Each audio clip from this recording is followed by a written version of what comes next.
a gente já sabe da extensão das milícias, a gente já sabe da extensão do tráfico e da influência deles em alguns poderes públicos, né? E é isso que vai trazer agora o Marcos Sadoc, porque isso foi constatado também através de pesquisas. Nesse momento eleitoral, um impacto muito significativo, uma preocupação muito grande, né, Sadoc? Boa tarde.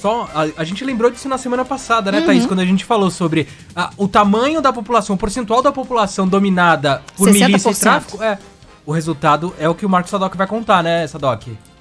Isso, Sandro. Boa tarde para você, para Thaís e para todo mundo. Esses dados divulgados pela pesquisa da Rede Fluminense de pesquisas sobre violência, segurança pública e direitos humanos justamente corrobora com esses dados que a gente falava na semana passada, né? 57,5% do território do Rio de Janeiro, cidade do Rio, controlada por grupos paramilitares e, além disso, colégios eleitorais. 670 colégios eleitorais do Rio de Janeiro, aí a gente fala do estado, já considerados currais eleitorais pela Polícia Civil.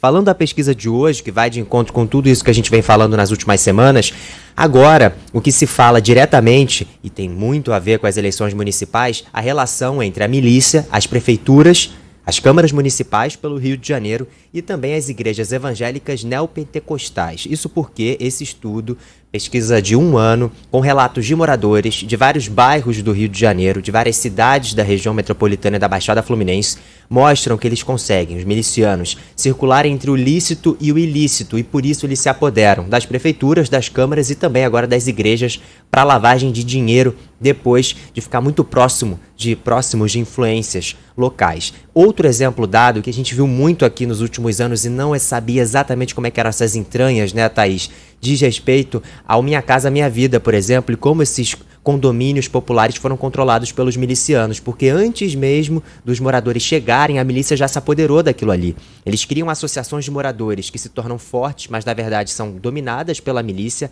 chegam a falar com órgãos públicos para viabilizar a entrada dos moradores e quando há o início de uma ocupação, a milícia já dominou tudo. De energia, luz, internet, transporte, gás, tudo já está completamente dominado. A gente conversou com um promotor que fala muito sobre esse caso, trata muito sobre as milícias, luta no GAECO contra a ação desses grupos paramilitares, que é o Fábio Correia. Aí um outro ponto dessa pesquisa, quando o Estado está tão próximo da milícia que eles têm até acesso a essas informações privilegiadas como as operações. Um organismo que busca o tempo todo uma aproximação com os atores pertencentes ao Estado de forma a buscar cada vez mais uma rede de informação, buscando se proteger das investidas que são levadas a efeito contra as atividades desse grupo criminoso. E aí a gente tem aquela força-tarefa, né, Thaís, da Polícia Civil do Rio de Janeiro, as farmácias, as igrejas, a gente tem promotores investigados, a gente tem juízes investigados, promotor que queria impedir a ação dos milicianos. A gente vê tudo isso nas últimas semanas, justamente chegamos à realidade do Rio de Janeiro, com milicianos presos e também milicianos mortos pelas ações, Thaís.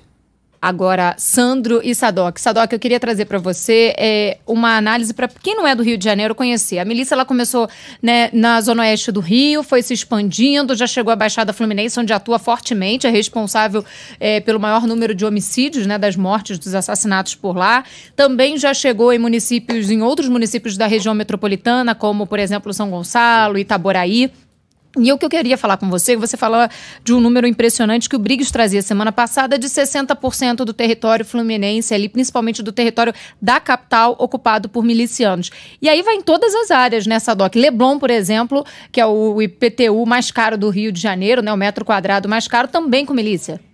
Sim, essa notícia chegou a semana passada pelos ouvintes e também impressiona, porque até nesse bairro que tem o IPTU mais caro do Rio de Janeiro, talvez alguns do Brasil, a milícia chega, mas é muito delicado, Thaís, só que a gente vai aprendendo, os próprios moradores também vão entendendo como que a milícia se impõe. Sabe aquela guarita, aquela cancela numa rua sem saída, ou em uma rua onde há um controle, eles colocam as lombadas, quebra-mola, não sei exatamente como é em São Paulo, mas o quebra-mola, e é a partir daí que os milicianos eles se apoderam desse espaço, porque começa com uma taxa pequena, começa com uma ajuda aqui, ele é um ex-policial, um policial reformado, e quando você vê, para você fazer qualquer coisa, para você dar um passo dentro dessa localidade, você precisa pagar para esses milicianos. Em Ipanema, no Leblon, esses endereços mais nobres, de maneira bem delicada ainda, isso também já vem começando.